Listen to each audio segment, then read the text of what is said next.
पहले आप ये वीडियो देखिए। जी अभी कुछ समय पहले कह रहे हैं कि आपकी माताजी का दाहिका शक्ति से चपेट में आ गई, आरती कर रहे थे। जलते समय भी उमा जी उनकी बड़ी अच्छी स्थिति थी कि हरिवंश नाम ही ले रहे थे, राधा वल्लभ श्रीवंश, राधा वल्लभ श्रीवंश। और जब उनको होश आया बेहोशी की स्थिति में भी राधा नाम ही ले रहे थे और 84 जी करते करते इतना 25 दिन ऐसे निकाले उन्होंने ब्रज लगा के और पूरा एकदम आश्रित और नाम। फिर महाराज जी वो पंचतत्व में विलीन हो गए। तो कह रहे कि महाराज जी कुछ लोग कहते हैं कि 25 दिन तक इतनी पूजा पाठ करते थे फिर भी वो लोग क्या जाने, वो लोग क्या जाने। अंतिम स्थिति बहुत बढ़िया थी, केवल नाम और अंतिम बिल्कुल इससे कोई मात्र नहीं लगता कि उनका शरीर जल गया, इससे कोई मात्र नहीं लगता। अगर ये तारतम्य देखा जाए भोगने का तो इसका भजन से कोई तारतम्य नहीं है, ये पूर्व के कर्मों का परिणाम है। हमें इस पर नहीं जाना चाहिए कि लोग क्या कहते हैं। मतलब कितने ऐसे पापी लोग हैं जिनको जुकाम नहीं होता है, या बचपन से बाबा जी किडनी खराब।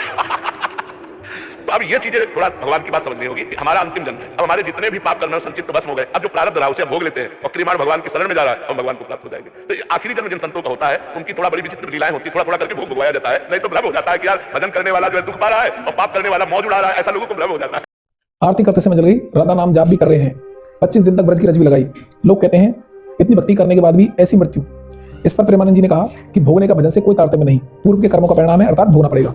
जबकि संत रामपाल जी महाराज जी ने यजुर्वेद अध्याय 8 मंत्र 13, यजुर्वेद अध्याय 5 मंत्र 32, ऋग्वेद मंडल 10 सूक्त 161 मंत्र 2 के माध्यम से बताया कि परमात्मा सतभक्ति करने वाले उपासकों के पाप नाश कर देता है। अगर किसी साधक को असाध्य रोग हो गया है तो परमात्मा उसे स्वस्थ कर देता है। रोगी अगर मृत्यु के सन्निकट पहुंच गया है तो उसे रोग के पंजे से मुक्त कराकर उसे 100 वर्ष की आयु प्रदान करता है। वह परमात्मा कबीर पापों का शत्रु है, बंधनों का शत्रु है। तो वेदों के इन प्रमाणों से स्पष्ट होता है कि भोगने में और भजन में सीधा तारतम्य है। अर्थात अगर सतभक्ति की जाए तो प्रारब्ध पाप कर्म नष्ट होते हैं, भोगने नहीं पड़ते। हमने सुना भी है कि अंधे को आंख देत, कोढ़ को काया, भाजन को पुत्र देत, निर्धन को माया। परमात्मा ने मीराबाई को जेल से बचाया, प्रहलाद को अग्नि से बचाया, आदि बहुत से उदाहरण हमने सुने हैं। वास्तव में सच है कि अगर पूर्ण परमात्मा की सतभक्ति पूरे गुरु के माध्यम से नाम दीक्षा लेकर और मर्यादा में रह करके की जाए तो शारीरिक, भौतिक, आध्यात्मिक सभी प्रकार के लाभ मिलते हैं, क्योंकि परमात्मा सर्वसुखता है। वर्तमान में यह लाभ संत रामपाल जी महाराज द्वारा बताए गए शास्त्र अनुकूल सच्ची भक्ति से हो रहे हैं। फिर प्रेमानंद जी ने यह भी कहा कि हमारा अंतिम जन्म में संचित पाप कर्म भस्म हो गए, प्रारब्ध को भोग लेते हैं, फिर भगवान को प्राप्त हो जाएंगे। अब यहाँ विचारणीय बात है कि प्रेमानंद जी ने किस आधार पर यह कहा कि अंतिम जन्म है, संचित पाप कर्म भस्म हो गए।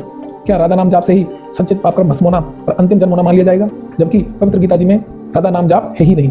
गीता जी अध्याय 8 के श्लोक 13 में कहा गया है कि ओम इति एक अक्षरम ब्रह्म व्यवहारम माम अनुस्मरण यह प्रयाति तजन्यम से याति परमाम गतिम। अर्थात मुझ ब्रह्म का एक ओम मंत्र है, इसका जो अंतिम श्वास तक जाप करता हो जाता है वे मेरे वाली परम गति को प्राप्त होता है। फिर गीता जी अध्याय 17 श्लोक 23 में यह भी कहा है कि ओम तत्सत इति निर्देश है त्रिविधेय स्मृत है। अर्थात उस सच्चिदानंद घन ब्रह्म परमात्मा को पाने का ओम तत्सत यह 3 प्रकार का मंत्र जाप है। शास्त्रों के गुण ऐसे संत रामपाल जी महाराज जी ने बताए।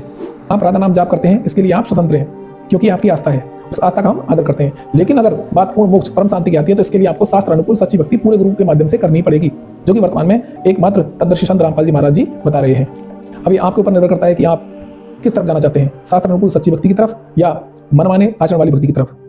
गीता जी अध्याय 16 के श्लोक 23 में यह भी कहा है, यह शास्त्र विधिम उत्सर्जय वर्तते कामकारते है, ना से सिद्धिम अवाप्नोति ना सुखम ना परामगतिम। अर्थात जो शास्त्र विधि को त्याग कर मनमाना आचरण करता है वह ना तो किसी सुख को प्राप्त होता है, ना सिद्धि को, ना ही उसकी परम गति होती है।